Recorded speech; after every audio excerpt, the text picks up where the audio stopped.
আজকের এই অন্যায় যদি আমরা মাথা পেতে নিই, আগামী দিনে আপনাদের বাচ্চারাও স্কুলে পড়ে, যিনি অপরাধ করেছেন, নারীকে আমরা মায়ের জায়গা দিই, তিনিও একজন মাতৃ, এক মা হয়ে আর এক মায়ের কোল খালি করে দিয়েছে।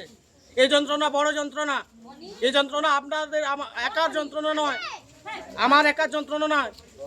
যার কোল খালি হয়েছে তার তো যন্ত্রণা অবশ্যই, তা সত্ত্বেও আমাদের সকলের এই যন্ত্রণা।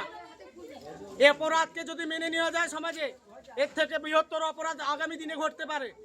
অতএব সবাইকে সচেতন করে বলছি, যতক্ষণ না এই অপরাধীরা সাজা পায়, আমরা আপনাদের কাছে কৃতজ্ঞ থাকবো। হাত জোড় করে বলছি, আমাদের পাশে থাকুন। একটা ফুলের মতো নিঃস্ব প্রাণকে কেড়ে নিয়েছে, তার জন্য উপযুক্ত শাস্তি পায় অপরাধীরা। তার জন্য সবার কাছে হাত জোড় করে করজোড়ে অনুরোধ করছি, এই আন্দোলন আমরা চালিয়ে যাব যতদিন না দোষীরা উপযুক্ত শাস্তি পায়।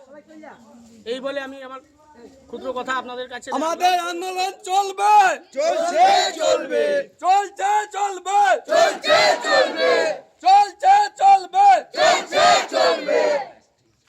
এখন বর্তমান সমাপ্ত। এবার অভিভাবকদেরকে টাকা কে ব্যবস্থা করবে?